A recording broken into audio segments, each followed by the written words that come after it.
So I went out and I rented a rototiller, which I thought was a thing about like so. Turned out to be 7 feet long.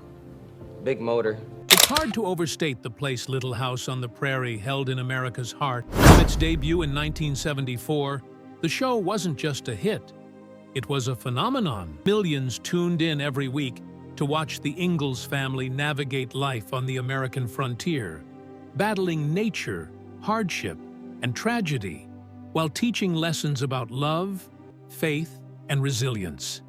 It was warm, wholesome television at a time when the world seemed to be changing too fast. But behind the picture-perfect log cabins, sunlit meadows, and neatly braided pigtails of Melissa Gilbert's Laura Ingalls, another story was playing out, one far messier, darker, and more human than the scripts ever allowed. And at the center of it all was the show's star and creator, Michael Landon. Audiences, Landon was the charming, virtuous father figure America wished it had. Off-screen, he was a fiercely controlling perfectionist, a man haunted by personal demons, and a deeply complicated figure whose determination to craft the show his way left both collaborators and family members bruised in his wake. For Little House, he'd starred in Bonanza as Little Joe Cartwright, a role that made him a household name. What audiences didn't know was that Landon had grown up in a profoundly dysfunctional household. Mother, Peg O'Neill, was emotionally unstable and abusive, once attempting to drown herself while a young Michael watched. His father was distant. It was a childhood filled with chaos, and Landon, whose real name was Eugene Morris Orowitz, carried those scars into adulthood. Behind the good looks and easy smile was a man desperately seeking control over his work, over his image, and often over the people closest to him. He was also the executive producer, writer, and frequent director. It was, in every sense, his show. And he ran it with an iron fist. Cast and crew quickly learned that challenging Michael's authority was a dangerous move. He demanded absolute loyalty and expected those around him to match his tireless work ethic. Shooting days were long and grueling, and anyone unable to keep up risked finding themselves on the wrong side of Landon's temper. He was known to fire people without hesitation, sometimes in the middle of an episode's production, if he felt they weren't meeting his expectations. And yet, for all his controlling tendencies, Landon was also deeply beloved. He had a soft spot for the show's young cast, especially Melissa Gilbert, who played his on-screen daughter, Laura. Landon became a father figure to the young actress, offering her advice, guidance, and protection in the sometimes ruthless world of Hollywood. Melissa would later describe him as both a surrogate father and a mentor, recalling how he helped her navigate adolescence while shielding her from the industry's darker corners. Even those who loved Landon admitted that working with him wasn't always easy. His moods could shift without warning, and he demanded total commitment from everyone on set, sometimes to the point of exhaustion. Landon's insistence on controlling every aspect of the show's creative direction meant that disputes were inevitable. Some cast members felt stifled by his grip on the narrative, while others bristled at his habit of rewriting scripts to center the storylines around his own character, Charles Ingalls. Karen Grassel, who played his wife Caroline, was one of the few who dared to push back, advocating for stronger, more independent material for her character. Their clashes became legendary behind the scenes, and while both remained professional in front of the cameras, the tension was palpable. By the early 1980s, his marriage to Lynn No, his second wife and the mother of 4 of his children, was crumbling. Landon had begun an affair with Cindy Clerico, a much younger makeup artist on the Little House set. When the affair became public, it scandalized the conservative fan base and devastated his family. Lynn and Michael's 19-year marriage ended in a bitter, very public divorce that fractured his relationships with several of his children. For the first time, Landon's carefully crafted image as the ideal husband and father took a serious hit. Critics accused him of hypocrisy, preaching family values on screen while betraying them off it. Show's ratings, once dominant, began to decline. Network executives pushed for new storylines to reinvigorate the series, leading to increasingly outlandish plots that strayed from the show's wholesome roots. Michael Landon resisted many of these changes, but eventually agreed to a soft reboot, aging up the younger characters and introducing new ones in a bid to keep the show afloat. It worked, briefly, but the magic was gone. In 1983, after 9 seasons, Little House on the Prairie was canceled. Landon was so furious with the decision and so protective of the town of Walnut Grove he'd spent a decade creating, that when the network proposed using the set for future productions, he refused. In the show's final episode, The Last Farewell, Landon wrote and directed a storyline in which the townspeople blow up their entire town, leveling Walnut Grove to the ground in a final act of defiance. The move was both symbolic and personal. If Landon couldn't have his show, no one else would either. In the aftermath of Little House on the Prairie's explosive ending, Michael Landon's reputation within Hollywood was complicated.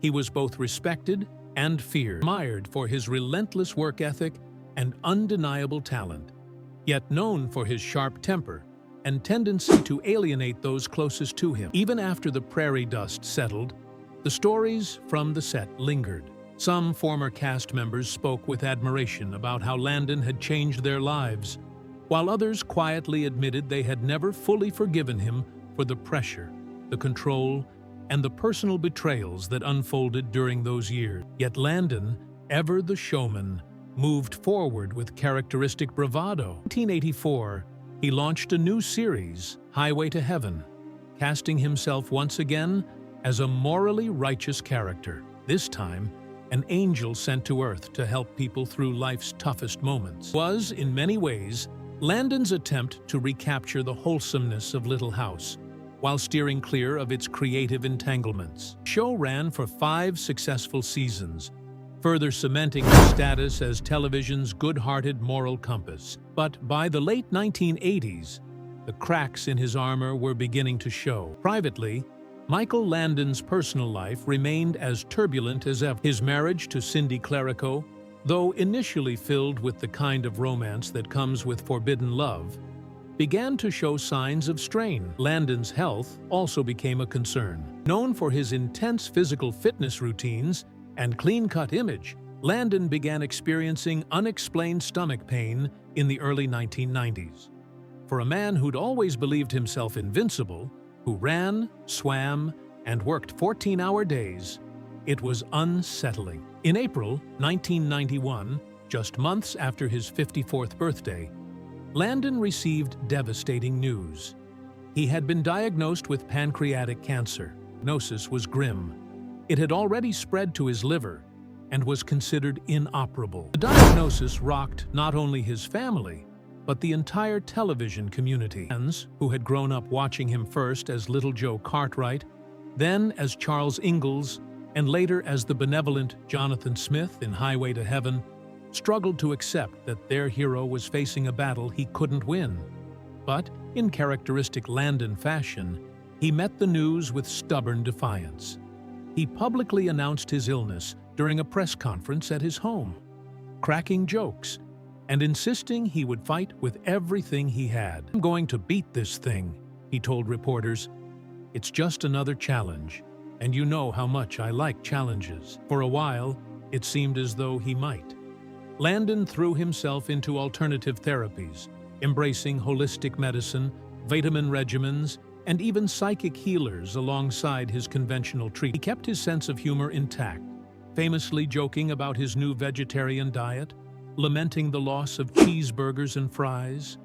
But behind the scenes, those closest to him knew the prognosis was terminal. His weight dropped. His face, once boyishly handsome, grew gaunt. Friends described a man simultaneously grappling with his mortality and attempting to make peace with the people and wounds he'd left behind. In his final months, Michael Landon began reaching out to those he had once alienated.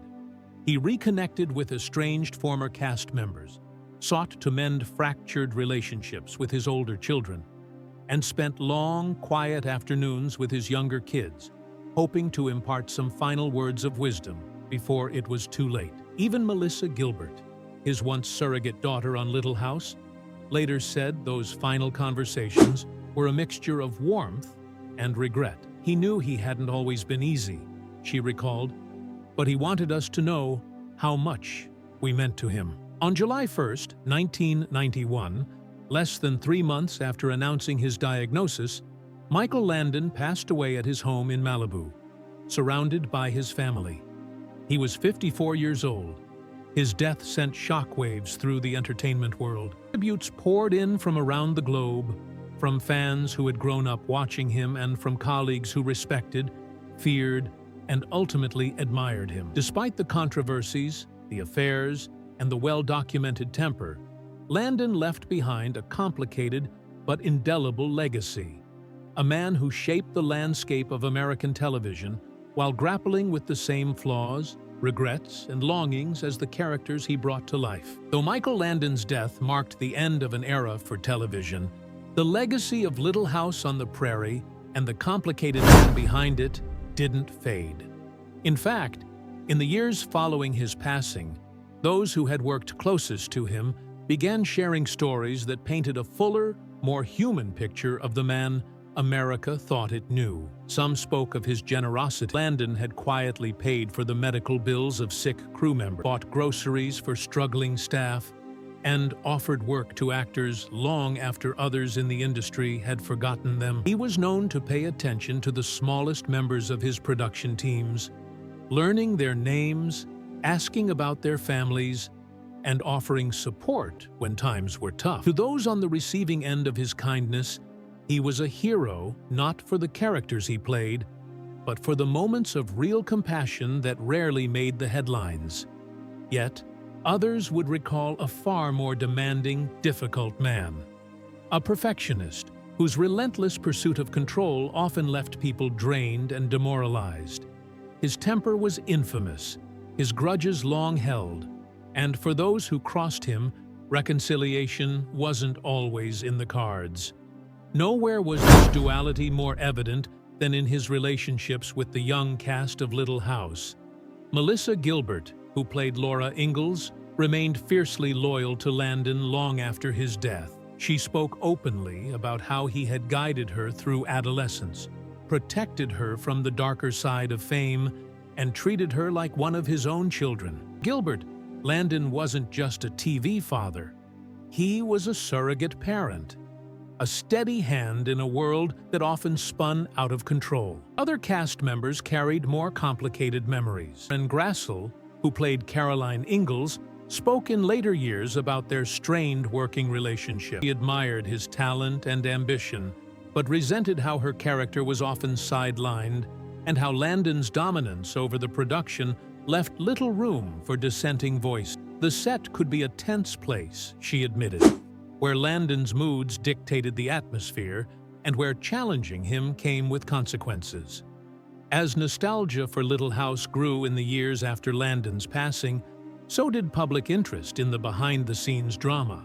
New documentaries, memoirs, and interviews peeled back the curtain, revealing a show that, while wholesome on screen, was a hotbed of personal conflicts, creative disputes, and private pain. Yet, despite the revelations, the public's affection for the series and for Landon himself remained largely untarnished. Audiences seemed willing to hold both truths at once: that the man who brought Charles Ingalls to life was deeply flawed, and that the stories he helped tell still mattered. In the early 2000s, Little House on the Prairie had achieved iconic status, its episodes endlessly rerun on cable networks and streaming platforms. New generations discovered the show, charmed by its simple, heartfelt storytelling in an increasingly cynical world. Landon's portrayal of Charles Ingalls endured as one of television's most beloved father figures, a character whose moral strength and boundless kindness offered comfort to viewers who craved those qualities in a leader. Even as the entertainment industry moved on, embracing darker, grittier narratives, Little House remained a touchstone for audiences seeking warmth, decency, and faith in the basic goodness of people. While those closest to Landon sought to preserve his memory in personal, often quiet ways. Children spoke occasionally of their father's complexity, a man who could be both inspiring and impossible, loving and infuriating. His widow, Cindy, maintained a respectful silence about their years together, preferring to remember the happier moments rather than dwell on the public scandal that had marked the beginning of their relationship.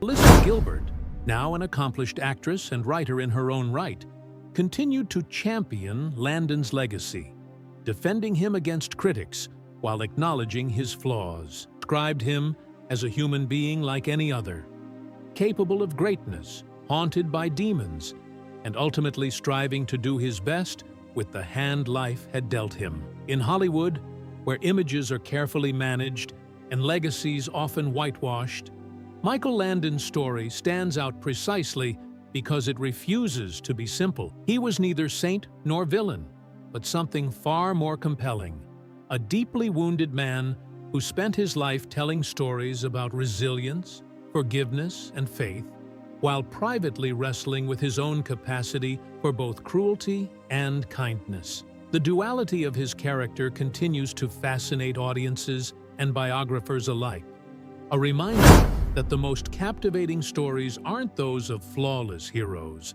but of imperfect people trying to be better. In the decades since his death, Michael Landon's influence remains deeply imprinted on the DNA of American television. His shows, Bonanza, Little House on the Prairie, and Highway to Heaven, didn't just entertain.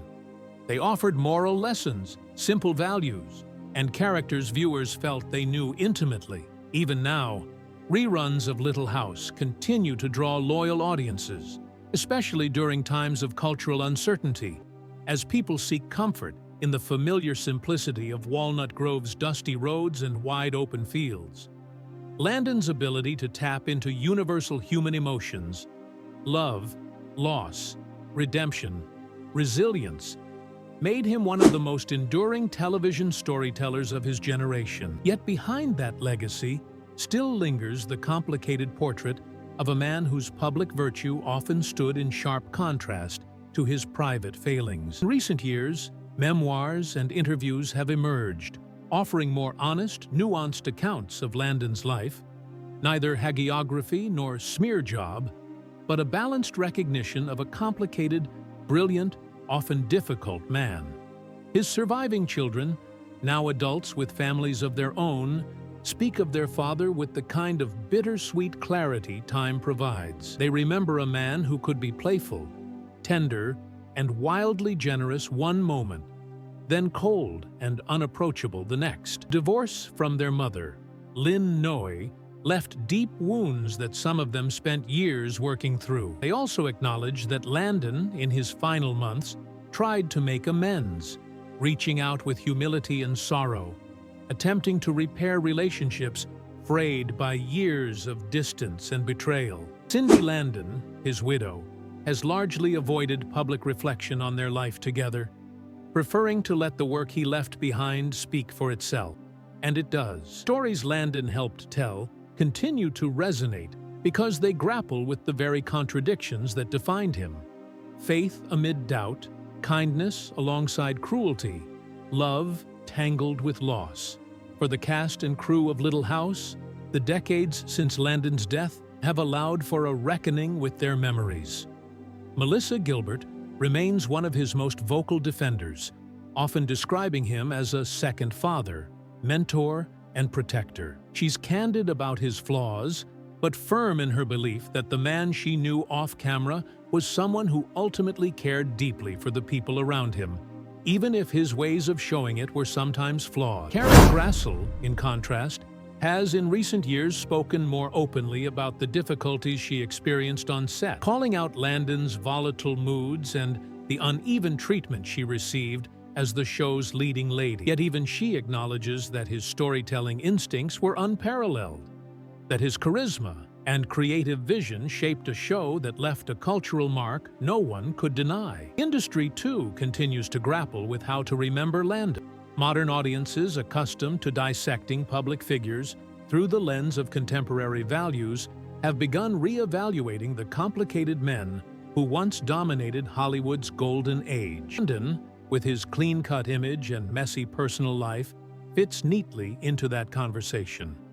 He was a man of his time, brilliant, flawed, capable of great kindness and sharp cruelty. The public's ability to hold both truths at once has allowed his work to endure, his characters to remain beloved, and his personal story to serve as both a cautionary tale and a testament to the messy, unfixable nature of being human.